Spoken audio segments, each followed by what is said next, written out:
मगर जब हम बात करते हैं सबसे बड़ी सौकिया की तो नाम इसराइल का आता है। यानी इसराइल यहूदियों का एक मेन गढ़ है कि जहां यहूदियत का एक मरकजी इलाका है।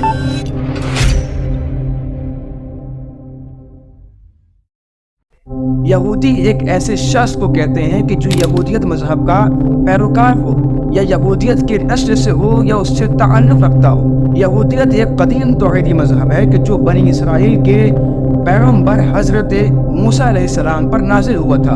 यानी यहूदी अपना नबी हज़रत मूसा अलैहिस्सलाम को मानते हैं और उन्हीं की तालीमात पर अमल भी करते हैं।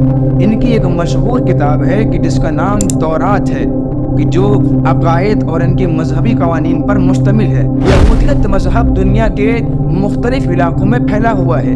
यानी यहूदी लोग दुनिया के मुख्तलिफ मकामात पर मुख्तलिफ हिस्सों पर फैले हुए हैं और पाए जाते हैं। जब बात आती है यहूदियों की सबसे बड़ी संख्या की तो नाम आगे आता है इसराइल का। प्रेजेंट टाइम में इसराइल की पॉपुलेशन 10 मिलियन के आसपास है कि जिसमें से 7.2 मिलियन सिर्फ यहूदी है। यानी अगर हम कहें कि यहूदियत का मेन इलाका है इसराइल कि जहां ये सिर्फ और सिर्फ यहूदी पाए जाते हैं। उसके बाद नाम आता है सबसे बड़ी संख्या में अमेरिका का कि जहां पे 6 मिलियन के आसपास यहूदी पाए जाते हैं। यानी इसराइल के बाद अगर यहूदियों का सबसे बड़ा इलाका है वो है अमेरिका। और सिर्फ इसराइल और अमेरिका ही नहीं बल्कि यूरोप का भी नाम इसमें शामिल है। ख़ास तौर पर फ्रांस, बरतानिया और रूस है। फ्रांस में 4,50,000 और बरतानिया में 2,90,000, रूस में 1,65,000 यहूदियों की आबादी है। उसके बाद नाम आता है कनाडा में।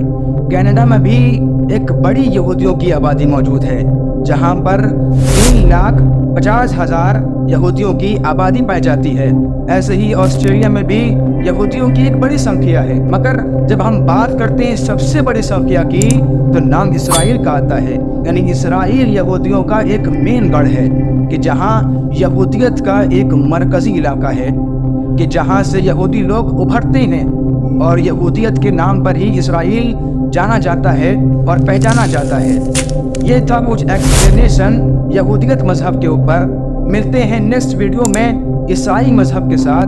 तब तक के लिए खुदा हाफिज।